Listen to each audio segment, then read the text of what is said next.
सबसे पहले आपको लेकर चलते हैं वाराणसी। प्रधानमंत्री नरेंद्र मोदी इस समय जनसभा को संबोधित कर रहे हैं। मेरी विशेष जिम्मेदारी भी बनती है।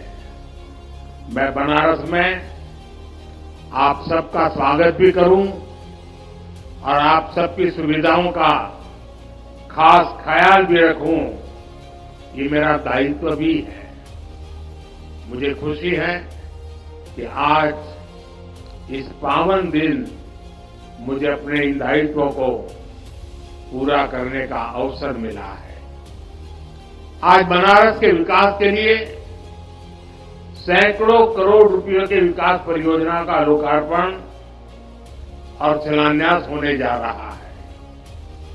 इससे यहां आने वाले श्रद्धालुओं की यात्रा और सुखद और सरल होगी। साथ ही संत रविदास जी की जन्मस्थली के विकास के लिए भी कई करोड़ रुपयों की योजनाओं का लोकार्पण हुआ है।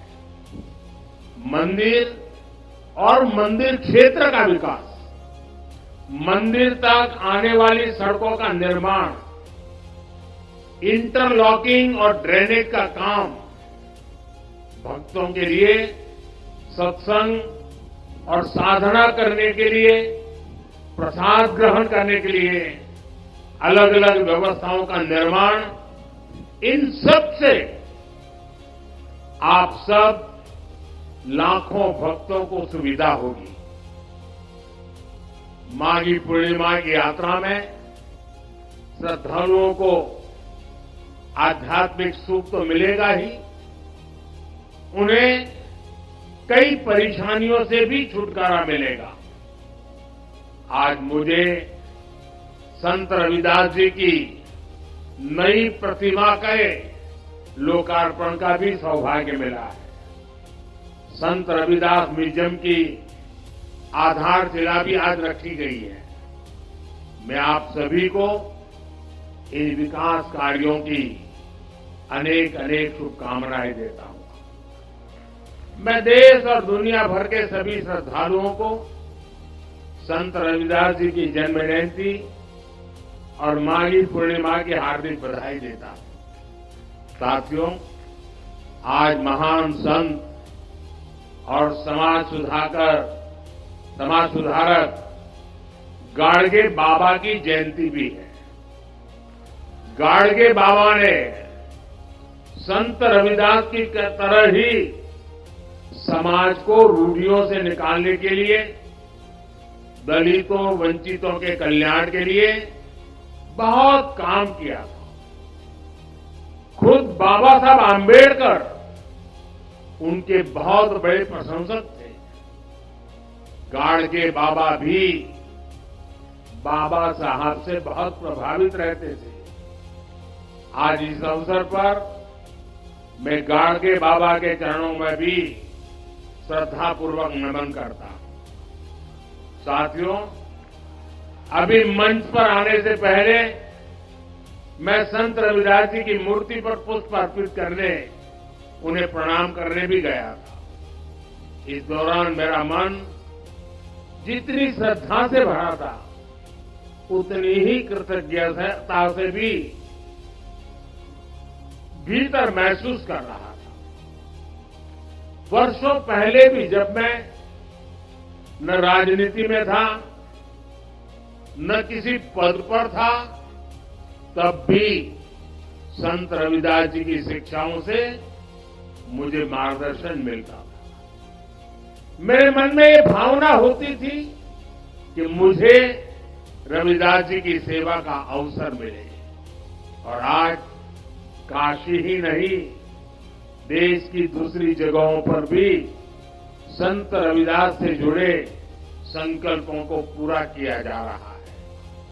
रविदास जी की शिक्षाओं को प्रसारित करने के लिए नए केंद्रों की स्थापना भी हो रही है। अभी कुछ महीने पहले ही मुझे मध्य प्रदेश के सतना में भी संत रविदास स्मारक एवं कला संग्रहालय के शिलान्यास का सौभाग्य मिला था। काशी में तो विकास की पूरी गंगा ही बह रही है। साथियों, भारत का इतिहास रहा है, जब भी देश को जरूरत हुई है, कोई न कोई संत, ऋषि, महान विभूति भारत में जन्म लेते हैं। रविदास जी तो उस भक्ति आंदोलन के महान संत थे जिसने कमजोर और विभाजित हो चुके भारत को नई ऊर्जा दी थी। रविदास जी ने समाज को आजादी का महत्व भी बताया था और सामाजिक विभाजन को भी पाटने का काम किया। ऊंच नीच, छुआछूत, भेदभाव, इस सब के खिलाफ उन्होंने उस दौर में आवाज उठाई थी। संत रविदास एक ऐसे संत है जिन्हें मत, मजहब, पंथ, विचारधारा की सीमाओं में नहीं बांधा जा सकता। रविदास जी सबके हैं और सब रविदास जी के हैं। जगत गुरु रामानंद के शिष्य के रूप में उन्हें वैष्णव समाज भी अपना गुरु मानता है। सिख भाई बहन उन्हें बहुत आदर की दृष्टि से देखते हैं। काशी में रहते हुए उन्होंने मन चंगा तो कठौती में गंगा की शिक्षा दी थी।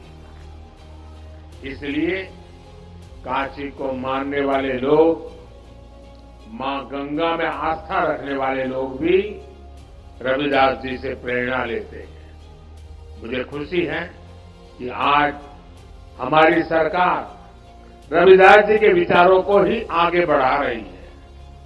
भाजपा सरकार सबकी है।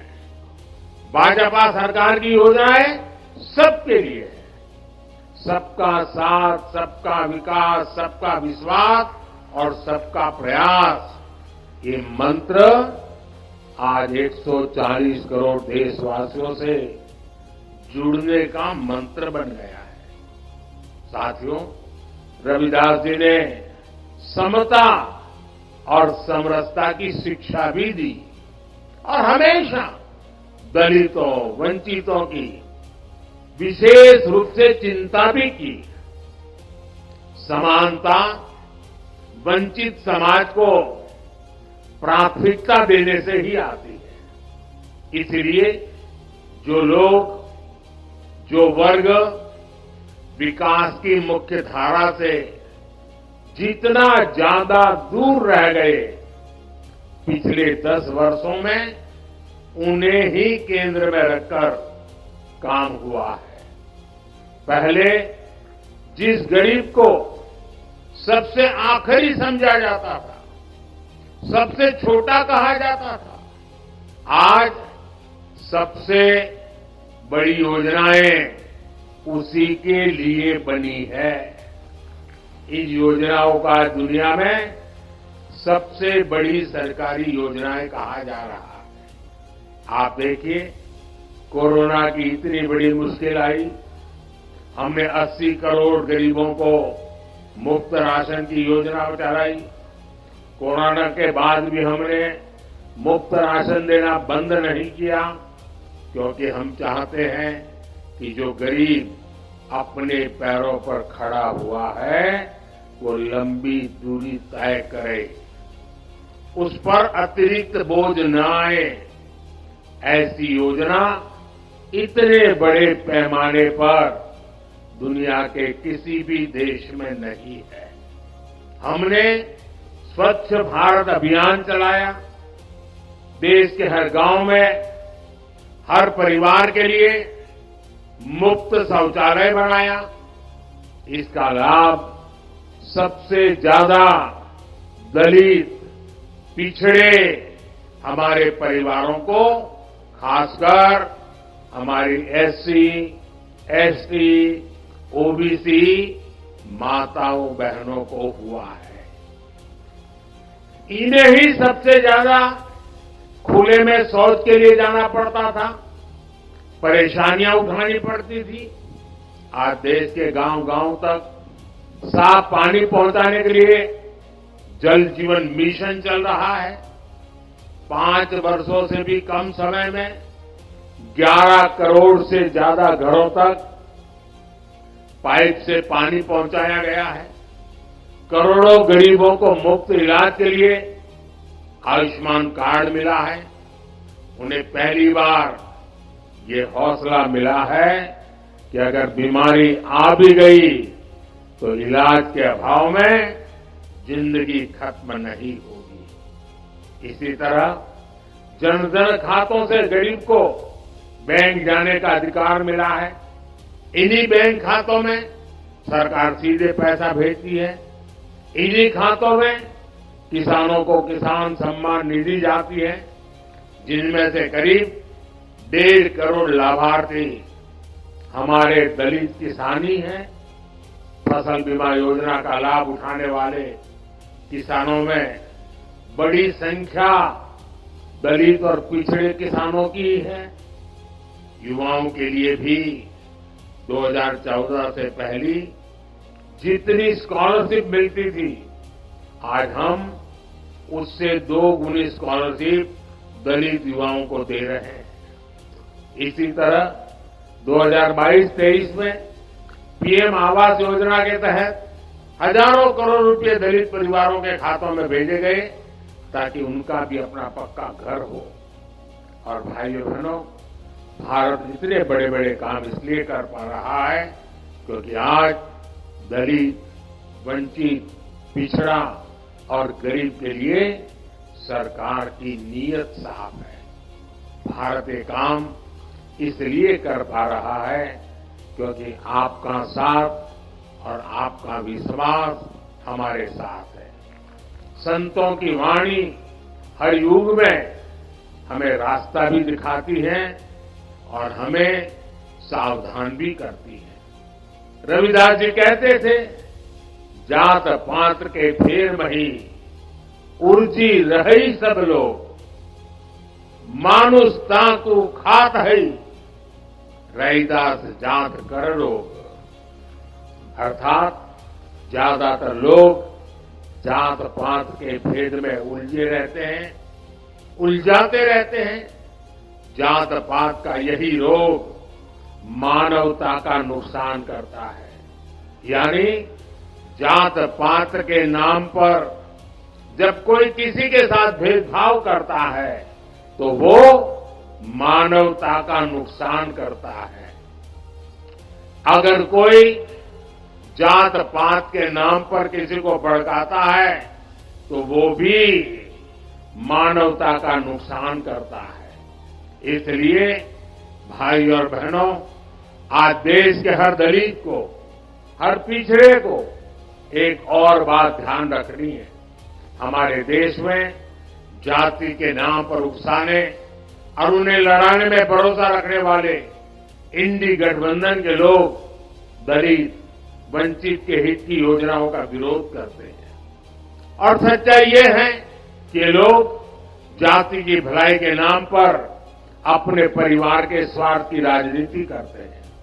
आपको याद होगा, गरीबों के लिए शौचालय बनाने की शुरुआत हुई थी तो इन लोगों को उन्होंने इसका भी मजाक उड़ाया था। उन्होंने जनधन खातों का भी मजाक उड़ाया था। इन्होंने डिजिटल इंडिया का विरोध किया था। इतना ही नहीं, परिवारवादी पार्टियों की एक और पहचान है, ये अपने परिवार से बाहर किसी भी दलित, आदिवासी को आगे बढ़ने नहीं देना चाहते। दलित, आदिवासियों का बड़े पदों पर बैठना इन्हें बर्दाश्त नहीं होता है। आपको याद होगा, जब देश में पहली आदिवासी महिला राष्ट्रपति बनने के लिए महामहिम द्रौपदी मुर्मू जी चुनाव लड़ रही थी, तो किन किन लोगों ने उनका विरोध किया था? किन किन पार्टियों ने उन्हें हराने के लिए सियासी लामबंदी की थी? वे सब की सब यही परिवारवादी पार्टियां आई थी, जिन्हें चुनाव के समय दलित, पिछड़ा, आदिवासी अपना वोट बैंक नजर आने लगता है। हमें इन लोगों से, इस तरह की सोच से सावधान रहना है। हमें जातिवाद की नकारात्मक मानसिकता से बचकर रविदास जी की सकारात्मक शिक्षाओं का पालन करना है।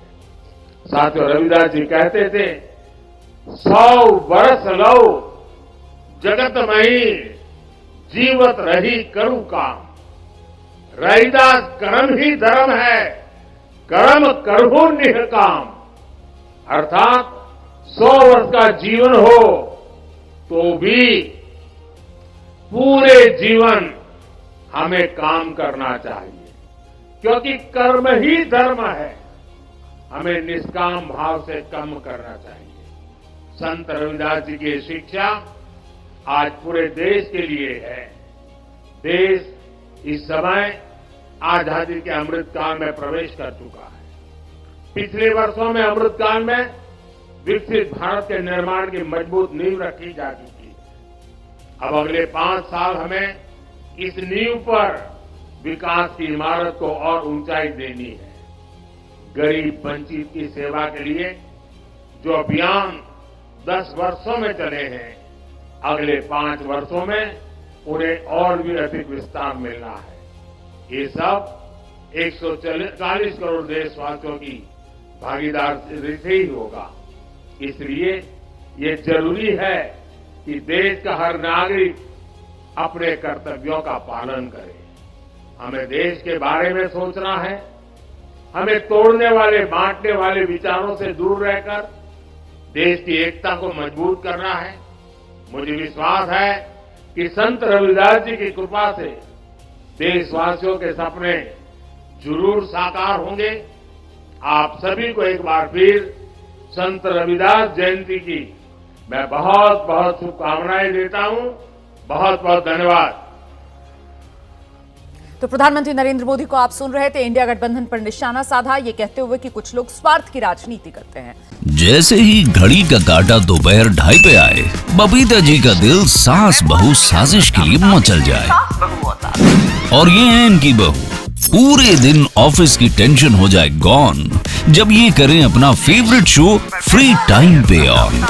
इनकी तरह आप भी देखिए अपना फेवरेट शो अपने टाइम पर और डाउनलोड कीजिए एबीपी लाइव ऐप अपने स्मार्ट टीवी पर।